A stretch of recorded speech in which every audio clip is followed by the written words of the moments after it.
Yeroo muddamni waraanaa Iraanii fi Israa'el gidduutti hammaatetti Kooriyaan Kaabaa rookeetii furguggisuun yaaddoo uume. Kooriyaan Kaabaa shaakala waraanaa waloo Kooriyaa Kibbaa, Ameerikaa fi Jaappaan peensulaa Kooriyaa irratti taasisan hordofuudhaan rookeetii furguggistee jirti.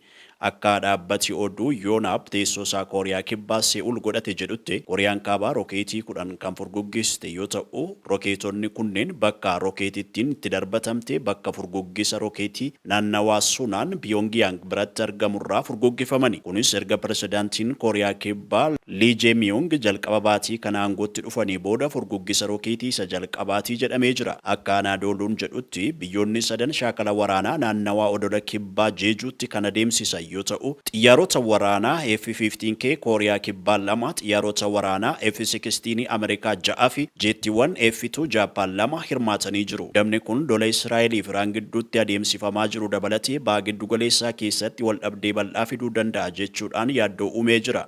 Pirezidaantii Yuunaayitid Isteet Doonaald Tiraamp gaaffii Ameerikaan waraana Israa'elii fi Iraan keessa seentee Teheraan irratti duulti jedhuu fi deebii ifan taane kennanii jiru. Tiraamp kana gochuu ni danda'a yookaas hin danda'u. Murtee isaanii eenyullee beekuu akka hin dandeenye caqasamee jira. Gama kaaniin ministeerri muummee Israa'el Benjaamin Netanyahuun haleellaa niwukilaaraa fi misaayilaa Iraan hordofuu fi deebii kennuu itti fufnaa jedhanii jiru. Yeroo ammaa wayitaa Ameerikaan Israa'el maddii dhaabbachuun Iraan irratti haleellaa raawwachuu dandeessi jedhamee odeeffamu kanatti buufataalee waraanaa ishee garaagaraatti argaman dabalatee meeshaalee waraanaa gara baha giddu galaatti sochoosuun ibsamee jira. Aanga'oonni Ameerikaa qaxanicha keessaa loltoota gara 40,000 ta'an akka qabdu dubbatanii ture. Guyyoota muraasa darban keessatti yoo xinnaate xiyyaarotni 30 buufataalee waraanaa Ameerikaa keessatti argaman gara Awurooppaatti sochoofamanii jiru. Guyyaa irraa kan ammoo misaayila Iraan dhukaasteen hospitaalota gurguddoon Israa'el keessaa tokko rukutamee jira. Misaayilli Iraan dhukaaste hospitaala magaalaa kibbaa Israa'el Beershebaa keessatti argamu rukutuudhaan hangammaatti yoo xiqqaate namoonni 32 miidhamuu isaanii maddeen ibsanii jiru. Misaayilli Iraan dhukaaste kallattiidhaan hospitaala kana rukutee jedhan qondaalonni Israa'el. Haleellaa misaayilaa Iraaniin iddoowwan jireenya uummataa 3 ta'anis miidhamuu qondaalli waraanaa Israa'el ibsanii jiru.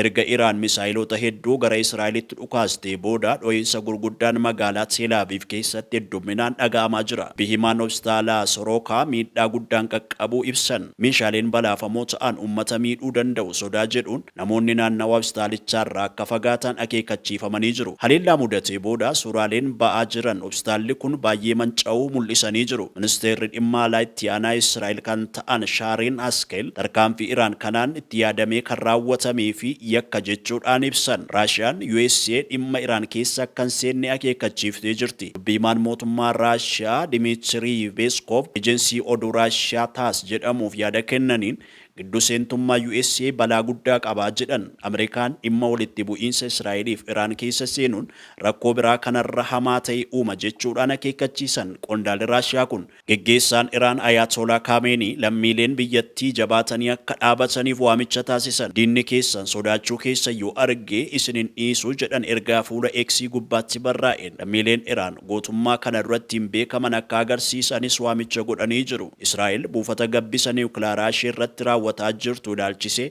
komii ejensii annisaa atoomikii idil addunyaatti dhiyeeffattee jirti. Israa'el haala seerawwaan addunyaa haleellaan akka dhaabbilee niwukilaaraa irratti raawwatamne dhorku cabsiteen haleellaa raawwachuu itti fuftee jirti jechuudhaan Iraan kan ejensichatti himatte. Guyyaa har'aa Israa'el jiddugala gabbisa niwukilaaraa Araak akkasumas kanaan dura dhaabbata gabbisa niwukilaaraa Naataanzaa irratti raawwachuun ibsamee jira. Ejensichi haleellaa bakka niwukilaaraa Araak irratti raawwatameen miidhaan lubbuu namaarra gahe akka hin jirre ibsamee jira.